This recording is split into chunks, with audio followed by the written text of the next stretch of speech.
Calcium சத்து நிறைந்த எள்ளுப்பால் செய்கிறது எப்படிங்கிறத பார்க்கலாம் வாங்க. 100 கிராம் அளவு எள்ளு நல்லா கல் தூசி இல்லாமல் நல்லா க்ளீன் பண்ணி எடுத்துக்கலாம். பாத்திரம் சூடானதும் எள்ளை மிதமான தீயில் வச்சு நல்லா வறுத்து எடுத்துக்கலாம்.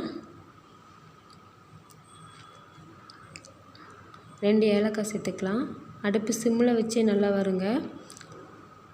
கனத்த வேலை செய்கிறவங்களுக்குலாம் இந்த எள்ளுப்பால் கொடுத்தா உடம்பு நல்லா தெம்பாக இருக்கும்.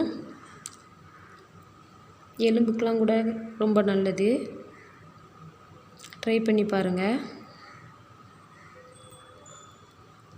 எள்ளு வறுபட்டுடுச்சு. லைட்டாக டப்பு டப்புன்னு சவுண்ட் வந்தோடனே எள்ளு வறுபட்டுடுச்சு. அவ்வளோதான், இறக்கிடலாம். ஒரு கையளவு பாதாம் நல்லா மிதமான சூட்டில் வச்சே வறுத்து எடுத்துக்கலாம்.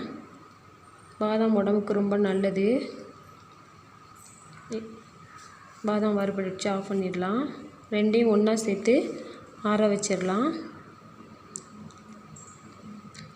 மிக்ஸி ஜாரில் போட்டு விட்டு விட்டு அரைக்கணும். ஒரே சுத்தாமல் விட்டு விட்டு அரைச்சா தான் உங்களுக்கு இப்படி உதிரியாக வரும். இல்லைன்னா பசை மாதிரி வந்துடும். ஒரே சுற்றினீங்கன்னா விட்டு விட்டு அரைச்சி எடுத்துக்கோங்க.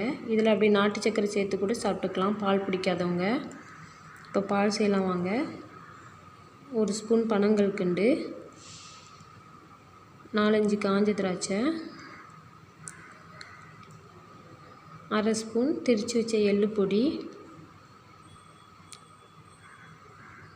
சூடாக இருக்கிற பால் 1 டம்ளர்.